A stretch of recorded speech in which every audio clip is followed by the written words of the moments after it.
The duck climbs up the big tree with a saw to cut wood, but he doesn't know it's the home of 2 squirrels. Brother Chip angrily rushes out the door, and then unfastens Donald's safety belt, causing the duck to fall without warning. Donald Duck had no idea what was going on. He got up and started climbing the tree again, but this time, he stepped on Dale, who was watching from the side. Chip quickly tried to help, but ended up accidentally injuring his own brother. Donald Duck soon started sawing the tree again. Chip quickly used a branch to lift up the safety line, causing Donald Duck to saw through his own safety line. However, this time, the duck was caught by a branch, but Chip's acorn fell and knocked him down.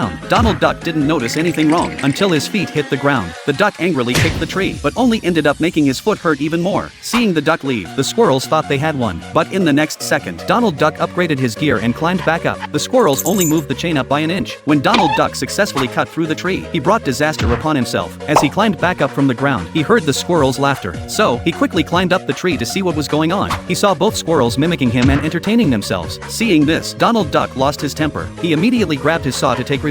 Luckily, the squirrels had time to escape. However, Donald Duck quickly encountered strong resistance. It turned out the squirrels had blocked the saw inside the tree. Donald Duck had to use all his strength to push forward. He had no idea that the squirrels were waiting for this moment. But now, Donald Duck was even angrier. He grabbed an axe and began chopping at the weaker parts of the tree. The tree was about to fall, so Donald Duck quickly stepped aside. At this point, Chip had another idea. They started pushing from inside the tree. To their surprise, they managed to hold up the tree that was about to fall. But just then, Chip leaned in, and the tree immediately started to tilt. Seeing this, Donald Duck quickly moved again, but the tree was now blocked by the 2 squirrels. This time, Donald Duck decided to handle it himself. Chip felt something was wrong and sent Dale to check, but when Dale tried to prove something to his brother, it directly led to their failure. Then, the duck jumped onto the log, sliding down the ramp. The squirrels immediately hopped onto the cable car to chase him. They passed Donald Duck and used a hammer to cut off the path to the factory. Just when the duck was about to crash, he quickly ran ahead, driving to escape. But the squirrels weren't going to let him off easily. They used a large rock to make the big tree hit his car. When he passed through the mine tunnel, they even set up explosives. The duck quickly opened the door to clear the furniture before crashing into the house, making a path to the back door. However, before he could catch his breath, the squirrels knocked on the door. They reminded him to be careful, since the log was ready to be launched. The duck tried one last desperate struggle, but it was all in vain. In the end, the house was launched by the log.